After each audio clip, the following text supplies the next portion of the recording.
Hi, it's Marco from Moose Marketing and PR, the editor of Punchline magazine, and welcome to Punchline Talks. Today I'm joined by England legend and hotelier, restaurateur, sourdough king, Phil Vickery, and number three, what is it? Restaurant, isn't it?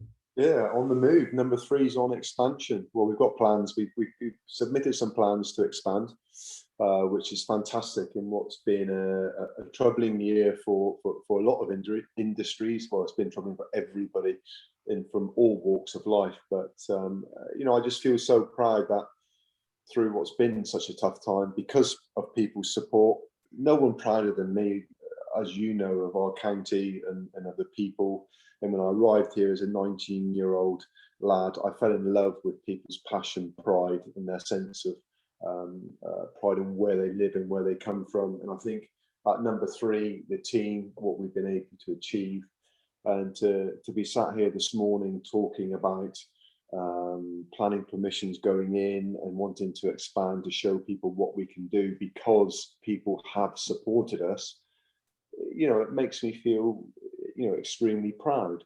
And I know we chatted earlier on before we started recording, but I genuinely, Mark, when you talk about hospitality, to have watched in the last year people come in and then come in with families and their kids and pets and 3 generations and grandparents, and the feedback and the sense of pride in me has never really shone brighter. So it's just good news. Hospitality, as you well know, has taken a really big hit and will continue to be a challenging time, even moving forward now, whatever is happening as far as COVID or world.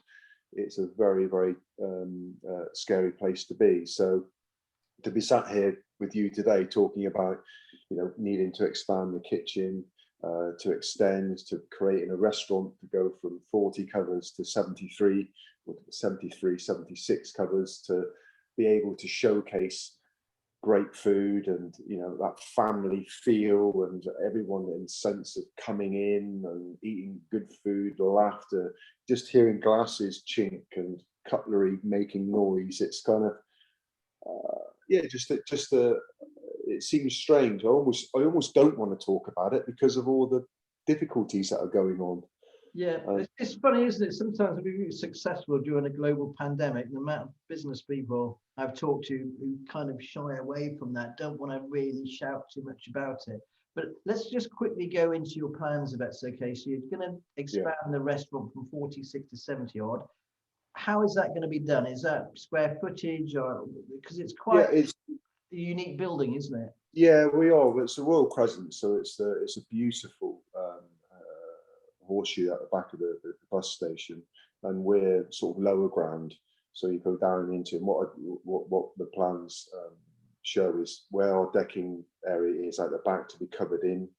And our biggest issue is with the kitchen. We need to expand the kitchen, so the kitchen and the decking area are kind of linked together. As you flow out of the kitchen into the dining experience, that people will be able to see and feel and smell that kitchen coming into restaurant, and then going through into next door into what will be number 13, in creating a separate space. You've got a space within a space, and being able then to get through there and into the outdoor space, into the courtyard number 13, but also at the front of 13, create a takeaway, but like a more of a cafe style coffee, croissants. And I've got visions of wanting to, I've got visions, hopefully we can get the planning. I want to create somewhere where, particularly because obviously the Royal Crescent, but in particular the surrounding areas, are local businesses, but I want to get click and collect, so sandwiches, takeaways. Businesses now are coming in, having those working lunches, breakfast lunches, and meeting and talking, because the workplace has changed. So it's kind of not trying to be everything to everybody, but I very much believe, and I've always said, that the restaurant is a place where you can come and meet and talk, have meetings. You can come with family and friends, and very much, I believe, the future of hospitality, and particularly, restaurants and where we are, for all senses, we are an amenity, and I'm about providing a service to everyone in the surrounding areas. So, and that's something which, as a business, we can, we don't have to open the whole of the business all the time. It could potentially be that next door is just open with the cafe, with the takeaway. People come in, sit down, coffees, bacon sandwiches, bacon rolls, sausages.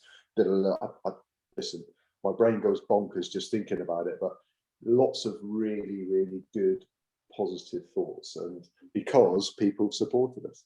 It sounds fantastic. How much is this all going to cost, Phil, if you don't mind me asking? We talked 100,000 for the kitchen. What type of investment are you looking to put into Cheltenham here, and how long? Well, I think from an investment point of view, I think, well, I know kitchen's going to be over 100k, which is a massive investment when you talk about kitchens and numbers. But as you well know, professional commercial kitchens are pretty impressive areas, and we want it to, I want the best for everyone, and certainly for Tom and Jules. But we'll be in excess of over 300. I think we'll be looking at 350 in total with building works, if we can get the plans, which is a huge investment. But more importantly, Mark,